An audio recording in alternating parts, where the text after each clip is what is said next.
इस वक्त की बड़ी खबर आपको राजधानी दिल्ली से दे देते हैं। यहां पर एक बार फिर से कोरोना के मामले बढ़ते जा रहे हैं, जिसकी वजह से एक बड़ा ऐलान किया गया है जो आप सभी के लिए जानना जरूरी है। दिल्ली सरकार ने तत्काल प्रभाव से 30 अप्रैल तक राज्य में नाइट कर्फ्यू लगा दिया है। रात 10 बजे से सुबह 5 बजे तक दिल्ली में अब नाइट कर्फ्यू लागू रहेगा। बीते 24 घंटे की अगर बात की जाए तो दिल्ली में कोरोना के 3,500 से ज्यादा केस सामने आए हैं और पॉजिटिविटी रेट बढ़कर 5.54% हो चुकी है, जो कि काफी ज्यादा है। वहीं देश भर में बीते 24 घंटे में करीब 97,000 नए कोरोना के मामले सामने आए हैं और 446 लोगों की वायरस से मौत भी हुई है। फिलहाल देश भर में कोरोना के एक्टिव मरीजों की संख्या करीब 8 लाख पहुंच चुकी है।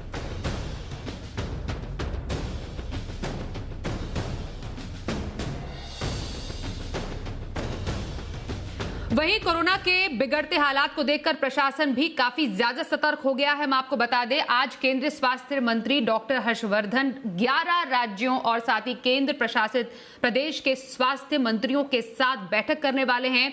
ये बैठक आज शाम 6 बजे होगी और 11 राज्यों में महाराष्ट्र, छत्तीसगढ़, दिल्ली, गुजरात, हरियाणा, हिमाचल प्रदेश, झारखंड, कर्नाटक, मध्य प्रदेश, पंजाब और राजस्थान शामिल हैं। ये वो ऐसे 11 राज्य हैं जहां पर सबसे ज्यादा कोरोना के मामले सामने आ रहे हैं और किस तरीके से यहां पर कोविड को कंट्रोल में किया जाए, ये सब इस पूरी बैठक में चर्चा का विषय हो सकता है।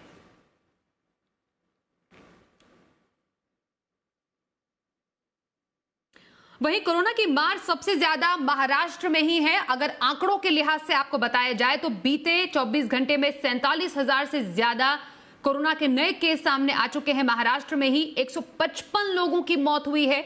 मौत का आंकड़ा लगातार डरा रहा है कोरोना से। महाराष्ट्र में कोरोना से मृत्यु दर 1.83% हो गई है। महाराष्ट्र में फिलहाल 4.5 लाख से ज्यादा एक्टिव केस हैं और मुंबई की ही खाली बात करें तो 24 घंटे में करीब 10,000 नए केस सामने आए हैं और 21 लोगों की इस वायरस से मौत हुई है। तो ये देश भर में और खास तौर पर दिल्ली और महाराष्ट्र में कोविड का ये पूरा जो अपडेट है हम आपको दे रहे हैं और इन दोनों ही जगहों से हमारे साथ हमारे सहयोगी जुड़ चुके हैं। बात करते हैं जी मीडिया संवाददाता दानिश, जो कि दिल्ली से हमारे साथ है। वहीं मुंबई से सुबोध मिश्रा हमारे साथ है। सबसे पहले मुंबई में सुबोध मिश्रा का रुख कर लेते हैं। सुबोध, लगातार महाराष्ट्र में कोरोना के बढ़ते मामले चिंता का विषय बनते जा रहे हैं। मुंबई में भी लगातार मामले बढ़ रहे हैं और खास तौर पर जो डेथ रेट है उसको लेकर भी चिंता जताई जा रही है। हालांकि कोविड को काबू में करने के प्रयास बहुत ज्यादा है और कई रिस्ट्रिक्शंस भी, पाबंदियां लगा दी गई हैं, लेकिन ताजा अगर अपडेट आपसे लें, अभी रोजाना के तौर पर किस तरीके के कंट्रोल पैटर्न अभी देखा जा रहा है कंटेनमेंट जोन को लेकर, टेस्टिंग को लेकर, ट्रेसिंग को लेकर और ट्रीटमेंट को लेकर? काफी इससे मैं आपको एक चीज बताना चाहता हूँ कि पिछले दिनों से, कुछ दिनों से जिस तरह से तेजी से संख्या बढ़ रही थी संक्रमित मरीजों की, उस पे अगर पिछले 24 घंटे की बात करें, उस पे कुछ कमी आई दिख रही है। जहां जो संक्रमित मरीजों की संख्या जो 11,000 से भी ऊपर चली गई थी, अब वो 9,800 के करीब है। लेकिन जो आपने बात कही है, बिल्कुल वो बात बहुत बड़ी चिंता की है कि जो डेथ रेट है, लोगों की मौतों की संख्या है, वो बढ़ रही है। जो अभी तक 15, 16 और 18 तक गई थी, अब वो 20 पार कर चुकी है। मतलब आप समझिए, पिछले 24 घंटे में 21 लोगों की मौत सिर्फ और सिर्फ मुंबई में हुई है। यही वजह है कि जिस तरह से जो नई गाइडलाइंस हैं, वो जो तैयार की है सरकार ने, उसकी कोशिश यही है कि कम से कम जो लोग हैं वो बाहर निकले और सबसे बड़ी बात है, जो लोग अगर होम आइसोलेशन में हैं, वो लोग घर से ना निकले। इसके अलावा आपको मैं बताऊं कि बीएमसी जो है काफी एक्टिवली जो है एक्शन मोड में है, जहां एक तरफ जो नॉन एसेंशियल जो जितनी भी शॉप्स वगैरह थी, आज मैंने देखा ग्राउंड पे कि लगभग सभी को बंद करा दिया गया है। कोशिश यही की जा रही है कि ज्यादा लोग सड़क पर न निकले। हालांकि जिनको जरूरत है उनके लिए भी सरकार ने इस तरह की व्यवस्था रखी कि पब्लिक ट्रांसपोर्ट को चालू रखा है, ताकि जो जरूरी जो लोगों को जाना है कहीं पर, तो उनको दिक्कत ना हो। लेकिन जो गैर जरूरी लोग हैं वो कहीं बाहर ना निकले, इन सब चीजों की व्यवस्था की गई है। इसके अलावा सबसे ज्यादा कोशिश ये की जा रही है कि जो लोग बीमार हैं और उनमें बाइफर्केशन हो रहा है कि खासतौर से बीएमसी क्या कर रही है कि जो वॉर रूम उन्होंने बनाया है, कोविड वॉर रूम, उसके थ्रू ही हॉस्पिटल्स में अपने एडमिशन दिला रही। इससे फायदा ये है कि जिनको जो होम आइसोलेशन चाहिए उनको होम आइसोलेशन मिलेगा और जिनको वाकई बेड की जरूरत है वो लोग बेड तक पहुंचेंगे। लेकिन होम आइसोलेशन में भी जो लोग हैं उन पर भी निगरानी रखी जा रही है। कोशिश यही है कि जो लोग अगर जिनको कोविड है या संक्रमित है, भले ही वो एसिम्टोमेटिक है, वो भी आइसोलेट रहे ताकि वो लोग बीच में जाकर के लोगों के बीच जाकर के जो वायरस है उसको ना फैलाए। वाकई तो सुबोध अभी आपने कुछ सही चीजें बोला कि सिम्टोमेटिक के साथ साथ एसिम्टोमेटिक केस ऐसे ज्यादा मामले हैं जो कि ज्यादा वायरस को ट्रांसमिट कर रहे हैं दूसरों की तरफ। सुबोध एक और बात बताइए, खुद महाराष्ट्र के मुख्यमंत्री उद्धव ठाकरे ने यहां पर प्राइम मिनिस्टर से अपील की है कि जो वैक्सीनेशन का दायरा है वो बढ़ा देना चाहिए, खासतौर पर महाराष्ट्र जैसा जो राज्य है जहां पर बहुत ज्यादा कोरोना के मामले हैं। क्या उसको लेकर अभी भी कुछ मंथन जारी है? क्या उसको लेकर अभी भी कोई प्रयास या एक बार फिर से इस पर बातचीत हो सकती है? स्वाति देखिए, ये जो महाराष्ट्र के मुख्यमंत्री हैं उन्होंने जो निवेदन किया है प्रधानमंत्री से, वो वाकई ही काफी जरूरी निवेदन दिखता है, क्योंकि सबसे ज्यादा जो मूवमेंट है वो आप ये समझिए कि 18 से 45 साल के बीच के लोगों का सबसे ज्यादा मूवमेंट है। जहां तक उन्होंने ये बोला है कि 25 साल से ऊपर के जो लोग हैं उनको अगर वैक्सीनेशन जी कराना शुरू कर दिया जाए। सुबोध, हम आपसे दोबारा अपडेट लेंगे। इस वक्त स्वास्थ्य मंत्रालय की एक प्रेस कॉन्फ्रेंस चल रही है, सीधे आपको वहीं ले चलते हैं। Chhattisgarh district is Durg and we have Delhi. However, even now, if we look globally in terms of either cases per million population or death per million population, India still remains the lowest or among the lowest. If you see here, you have countries like USA, which has more than 90,000 cases per million, France more than 70,000 cases per million, UK more than 64,000 cases per million, but India is with 9,000 odd cases per million. So among the larger population countries, we still remain amongst the lowest in terms of cases per million of population.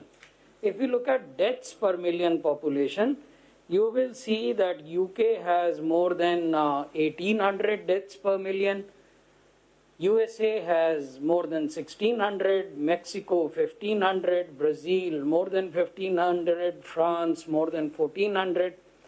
India has 120 deaths per million, so in deaths also we remain amongst the lowest in the world.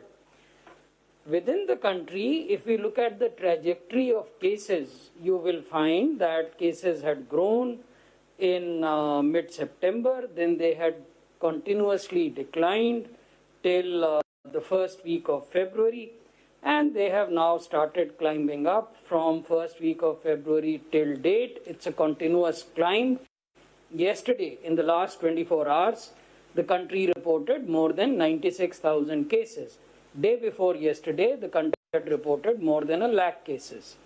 So this is the trend.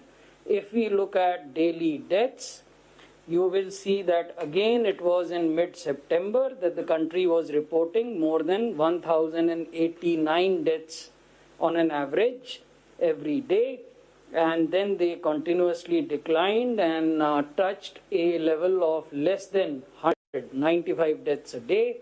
They have again started climbing, and presently in the last 24 hours the country reported 446 deaths. How are these distributed across states? That we will tell you now. The states of maximum concern to us still remain Maharashtra, Punjab and Chhattisgarh. Maharashtra, because of its share in the total number of cases as well as total number of deaths nationally, and Punjab and Chhattisgarh, we will come to them because of their share in the number of deaths. Given their population, the death numbers that are being reported by तो Covid पर स्वास्थ्य मंत्रालय press conference कर रही थी और पूरा एक ब्यौरा दे रहे थे कि अगर पूरी दुनिया में अगर भारत का केस पर मिलियन और डेथ पर मिलियन देखें तो भारत की स्थिति काफी बेहतर है। और 3 जो मुख्य प्रदेश है जहां पर ज्यादा चिंता का कारण वो है महाराष्ट्र, पंजाब और छत्तीसगढ़। दिल्ली से हमारे सहयोगी दानिश आनंद का रुख कर लेते हैं। दानिश, एक महत्वपूर्ण बैठक स्वास्थ्य मंत्रालय की 11 राज्यों के स्वास्थ्य मंत्रियों से जो होने वाली है शाम को, किन किन बातों पर ज्यादा आज फोकस रहेगा खासतौर पर कोविड को काबू में करने के लिए? देखिए, आज शाम को 6 बजे काफ़ी अहम बैठक होने जा रही है। डॉक्टर हर्षवर्धन जो हमारे स्वास्थ्य मंत्री हैं वो 11 स्टेट यूनियन टेरिटरीज़ के हेल्थ मिनिस्टर्स से मिलेंगे, अपने काउंटर पार्ट से वो मिलेंगे। ये जो 11 स्टेट्स हैं ये वो स्टेट्स हैं जहाँ से मेजर केसेस डेली रिपोर्ट किए जा रहे हैं, जैसे कि महाराष्ट्र, पंजाब, तेलंगाना, दिल्ली।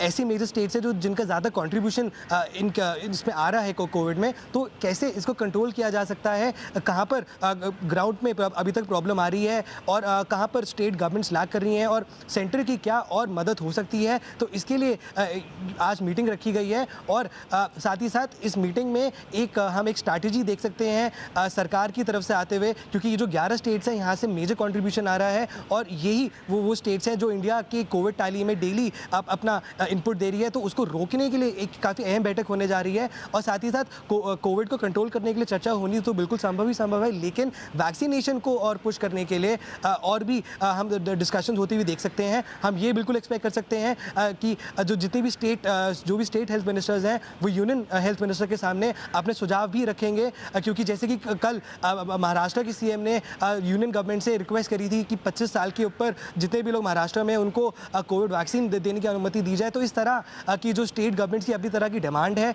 और कहाँ उनको प्रॉब्लम आ रही है और कैसे सॉल्व हो सकता है और कैसे जल्द से जल्द कोविड को काबू में लाया जा सकता है, उस पर शाम के 6 बजे चर्चा मीटिंग होगी जिसको डॉक्टर हर्षवर्धन चेयर करेंगे।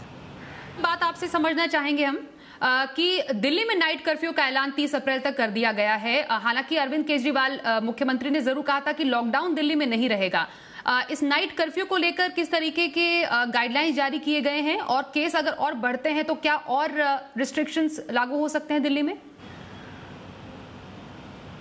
देखिए, दिल्ली सरकार ने आज नाइट कर्फ्यू इम्पोज कर दिया है 30 अप्रैल तक और ये रात के 10 बजे से अगले दिन सुबह 5 बजे तक नाइट कर्फ्यू रहेगा। इस पर जहाँ तक इसी गाइडलाइंस की बात आती है तो व्हीकुलर मूवमेंट को इतना नहीं रोका जाएगा, लेकिन अगर आप अपने घर से बाहर निकल रहे हैं वैक्सीनेशन के लिए, अगर आप घर से बाहर निकल रहे हैं और अगर आपके पास एक वैलिड ई-पास है तो आपको आगे जाने की अनुमति दी जाएगी। प्लस जो इमरजेंसी केसेज हैं, जो इमरजेंसी मेडिकल केसेज हैं, उनको आने जाने में किसी तरह की समस्या नहीं होगी। लेकिन जैसे भी कुछ शॉपकीपर्स हैं या जो एसेंशियल सर्विसेज से जुड़े हैं और बाकी रिटेलर्स हैं, उनको अपना स्टॉक लेने जाना है या बाकी सामान लेने जाना है तो उनके पास भी एक वैलिड ई पास होना चाहिए। इवन मीडिया कर्मियों को भी ई पास इशू करने के लिए बोला गया है।